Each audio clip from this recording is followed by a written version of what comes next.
Kisah tragis Roro Mendut, perempuan cantik jelita di era Sultan Agung. Siapakah Roro Mendut?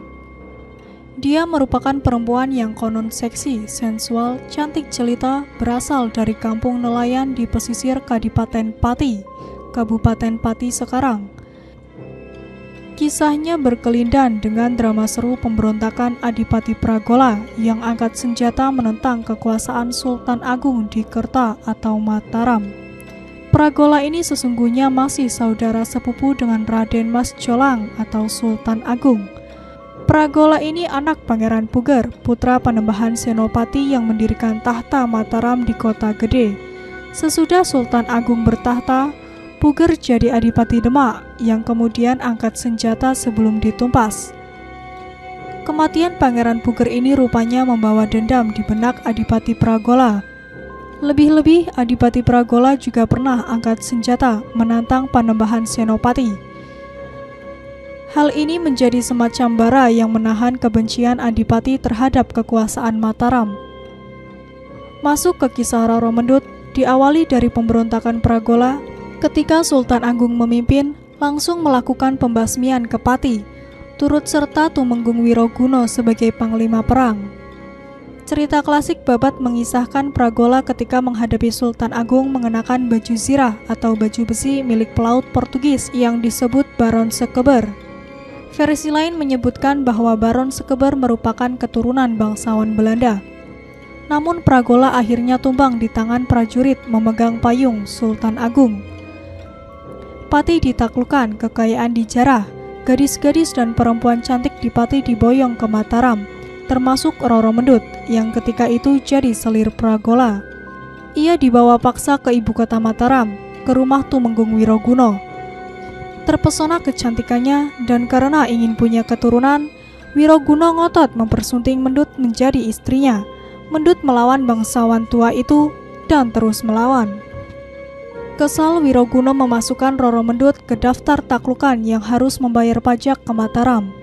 Mendut terpaksa putar otak supaya bisa mengumpulkan kepeng demi kepeng untuk pasokan ke kerajaan. Bermodal tubuh dan kecantikannya, Mendut berjualan rokok di sebuah pasar dan tempat orang biasa menyabung ayam.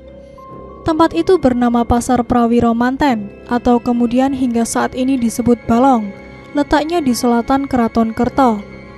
Mendut menjual mahal rokok lintingannya karena yang diburu adalah rokok yang dikulumnya lebih dulu. Lebih mahal lagi puntung rokok atau tegesan.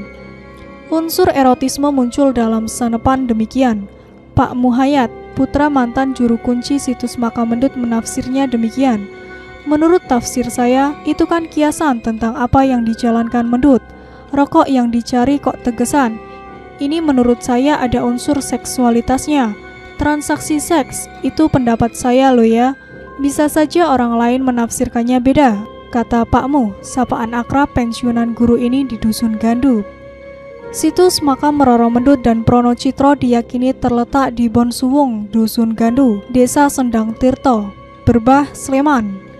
Dusun ini terletak di sebelah selatan Jalan Wonosari kilometer 10, arah jalannya tembus ke Prangwedanan dan Segoroyoso. Mendut akhirnya bisa mengumpulkan uang cepat dan banyak dari lapak yang digelarnya. Hingga suatu saat Mendut bertemu Pronocitro, penyabung ayam yang juga datang ke keramaian itu. Mereka jatuh cinta di pandangan pertama. Versi cerita rakyat di Pati, sesungguhnya Mendut dan Pronocitro sudah sejak awal berhubungan. Mereka merajut cinta sejak Mendut masih tinggal di kampung nelayan pesisir Pati, sebelum dirampas Pragola dan jatuh ke tangan Wiroguna. Mengetahui perkembangan Mendut yang merajut hubungan lagi dengan Pronocitro, murkalah Wiroguna. Hatinya dibakar api cemburu. Ia memerintahkan pencarian Pronocitro untuk ditumpas hidupnya. Pemuda itu akhirnya tewas di tangan pasukan Wiroguna. Jasadnya dikubur di hutan Ceporan, Gandu. Kematian Pronocitro sampai juga ke telinga Mendut yang masih tinggal di kaputren rumah Wiroguna. Mendut tak percaya. Wiroguna mengajak Mendut melihat makam Pronocitro untuk membuktikannya. Sampai di lokasi, Mendut histeris. Wiroguna memaksanya menarik pulang. Saat tarik-tarikan itulah, Mendut mencuri kesempatan melolos keris Wiroguna, lalu ditikamkan ke tubuhnya. Mendut tewas tak jauh dari makam kekasihnya. Versi cerita klasik lain yang kerap dipanggungkan lewat seni ketoprak, Prono Citro dan Mendut terbunuh saat lari dari cengkeraman Wiroguno. Mereka dikejar tentara Wiroguno, ditemukan di pesisir lautan yang diduga Segoro Yoso, laut buatan dari bendungan Kali Opak. Di tempat itulah keduanya terbunuh dan kemudian dimakamkan satu liang di Gandu, sebelah utara Segoro Yoso.